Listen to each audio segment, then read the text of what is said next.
எதுவும் ஜெயிக்க முடியல. அதுக்கப்புறம் உச்ச நீதிமன்றம் உயர்நீதிமன்ற நாடி தான் அப்பவும் தீர்ப்பை நடைமுறைப்படுத்தாமல் கண்டெம்ட் நோட்டீஸ் கொடுத்து அதுக்கப்புறம் 2009 4000 பேரை எடுத்ததில் வந்த நபர் தான் வாசு.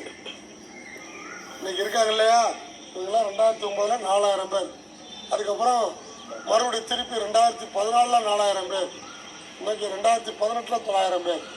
ஆனால் இவ்வளவு போராடி பெற்றதுக்கு அப்புறமும் அந்த அரசு நம்மளுடைய மின்சார வரைக்கும் இருந்த சில அதிகாரிகள் ஆளுங்கட்சியினுடைய நிர்பந்தம் காரணமாக ஐடிஐ படித்தவர்களை எடுக்காமலேயே ஐடிஐங்கிற அந்த கல்வி தகுதி இல்லாம அதுக்கு கீழே ஒரு பதவியை புதுசா உருவாக்கி மஸ்தூர், கேங்மேன் அப்படின்னு 5ஆம் வகுப்பு 4ஆம் வகுப்பு நான் அன்ஸ்கில்டு நேச்சரா ஒர்க்குக்காக எடுக்கிறேன்.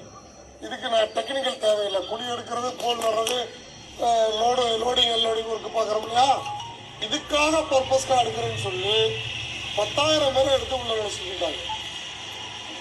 5ஆவதுக்கு மேலேன்னா எம்இ முடிச்ச வேலையில் வர்றேன், +2 முடிச்சவங்க, எஸ்எல்சி முடிச்சவங்க, டிகிரி முடிச்சவங்க, ஐடி முடிச்சவங்க, டிப்ளமா இருக்காங்க.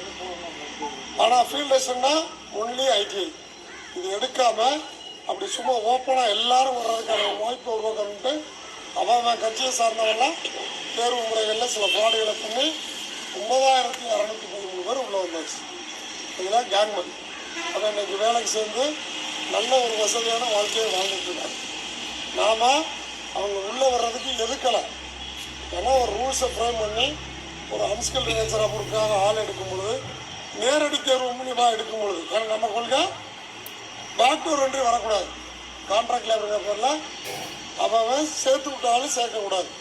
அதே நேரத்தில் ஓப்பன் நோட்டிஃபிகேஷன் கொடுத்து எடு அப்படின்னு சொல்லி அவர்கள் வந்தாலும் வேக்கன்சி காலியிட இருக்குது. ஏதோ படித்த இளைஞர்கள் இன்னைக்கு வந்தால் வேலை கிடச்சி நல்லா இருக்கணும்னு சொல்லி உள்ளே எடுக்க அனுமதித்தோம் போராடி.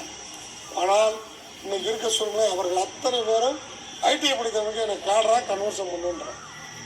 அப்படின்னா ஆகும் இந்த 10,000 பேர் இந்த ஐடிஐக்குள்ள வேக்கன்சியில் வந்து உட்காந்துட்டா உங்களை யாராவது எடுப்பாங்களா? இந்த நெசசிட்டி வராது. ஏதோ 10,000 பேருக்கான வேக்கன்சி குறைஞ்சிரும், எடுக்க வேண்டியது நெருக்கடி வராது. அப்போ உங்களை எடுக்காமல் வேற யாரையும் போடக்கூடாது. நீ எனக்கான கல்வி தேதியில் இன்னொரு கல்வி தேதியை 5ஆம் வகுப்புங்கிற கல்வி தேதி நிர்ணயம் பண்ணி அப்பாயின்மெண்ட் பண்ணி அந்த கேட்டகரிக்கு செப்பரேட் சீனியாரிட்டி, செப்பரேட் ப்ரொமோஷன் சொல்லி நீ உருவாக்கி வச்சுக்கிட்டு ரெகுலேஷனை ஃப்ரேம் பண்ணி என்னுடைய கல்வி தேதி உள்ள போஸ்ட்டில் கேட்பதற்கு அவன் யார்? புரியுதா? எனக்கான கல்வி தேதி நிர்ணயம் பண்ணியிருக்கேன். நான் படிச்சுட்டு வேலை இல்லாமல் ஊரை சுற்றிக்கிட்டு இருக்கேன். ஆனால் அந்த கல்வி தேதியில் இன்னொரு குரூப் ஆஃப் பீப்புள் வந்து அதை ஆக்கிரமிக்க பார்க்கும் பொழுது அதற்கு எதிராக குரல் கொடுத்து ஒரே சங்கம் ஐக்கிய சங்கம். கோரிக்கை வைக்கிறாங்க, போஸ்டரில் போடுவோம். கேங்மேனை எதுன்றான், கேங்மேனை கன்வர்ஷன் பண்ணுறான்.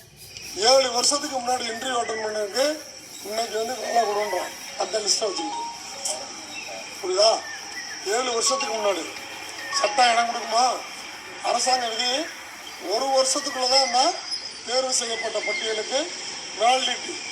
அதுக்கு மேலே அதை ஒன்றுமே பண்ண முடியாது. க்ளோஸ் ஃப்ரெஷ்ஷாக தான் நோட்டிஃபிகேஷன் கொண்டு எடுக்கணும். ஆனால் 7 ஆண்டுகளுக்கு பிறகு இன்றும் அரசு ரீதியாக நெருக்கடிகளை கொடுத்து அந்த 5,500 பேரை நான் எடுத்து போடுறேன்னா அதுக்கு ப்ரெஷர் கொடுத்துருக்கேன். எந்த போஸ்ட்லாம் கேங்மேன்ல பேரை போட்டு உனக்கு கிடைக்கிற பதவியை திருப்பி அவன் வந்து போராடிட்டு இருப்பான், நான் கன்வெர்ட் பண்ணுறேன்னு சொல்லி.